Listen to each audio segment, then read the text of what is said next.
I want to show you 4 free amazing MaxForLive devices that will save you time, help you to improve your mixing skills and sound design techniques. So imagine the next scenario. You have a melody which has a lot of resonant peaks in it, and it sounds quite harsh, and it needs to be cleaned with an EQ. There are a few ways you can approach doing it. One is using an expensive tool such as Soothe 2 that will do the work for you. Think about it as an AI tool that will reduce the peak resonance for you. Another option is using a dynamic EQ, such as FabFilter Pro Q3, which is an also fairly expensive tool. You will have to set up an EQ band for every note in the frequency, and that'll be quite time consuming. Or you could use MIDI to EQ 8. So have this melody.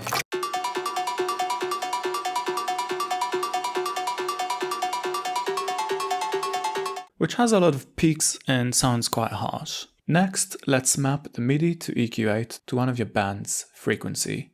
Let's reduce the gain and decrease the width. Next, we will have to play with the ratio to find the right notes.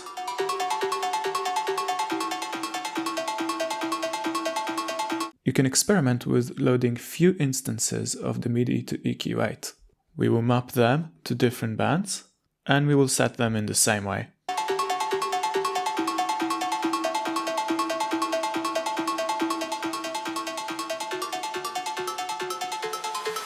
And here you have it, an automatic key follow pick reduction in Ableton, something that before was only available as an expensive third-party tool. Next up is a SoundDesign tool that will allow you to take any sound from your production and create with it lush and evolving soundscapes. So this plugin is pretty simple. Let's load an instance of grain freeze into the same melody. All you need to do is press on the ready button, and now the playback is frozen. You can change the position, grain size,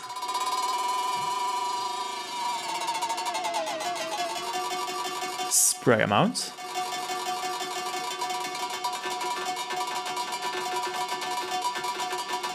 you can add voices to make it wide,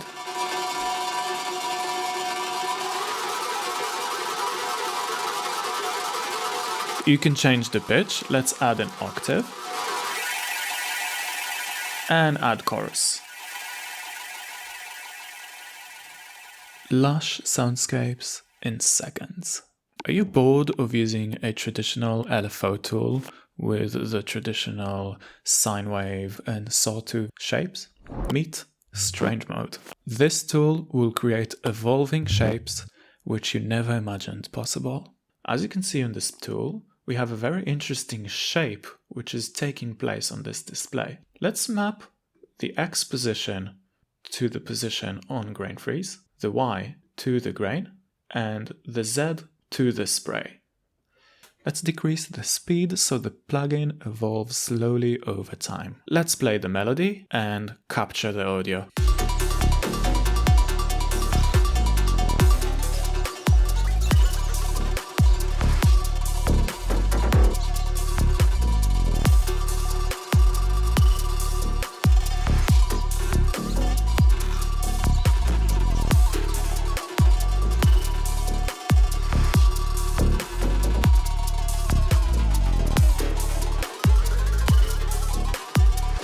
That was absolutely sick. Next up is a tool that will help you make better decisions when compressing any sound. We will work on the percussion loop we have in this segment. This tool doesn't have the most catchy name, VC3.1. You need to load one instance before the compressor as the sender and loading one after the compressor as the receiver.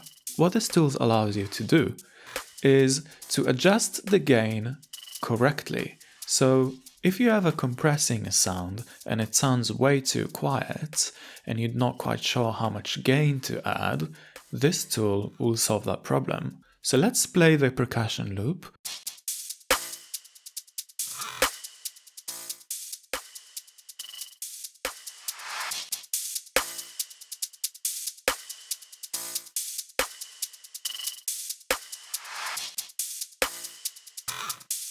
Notice the numbers here on the sender, minus 30 dB, and the receiver, minus 37 dB.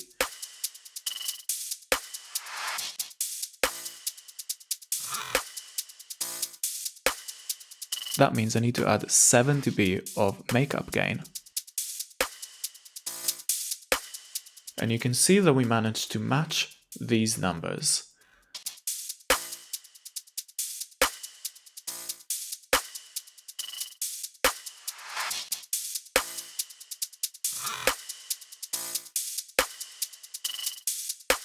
This list of plugins is not complete without 2 more plugins that are going to save you literally hours of time. And in order to find out, you will have to watch this video next.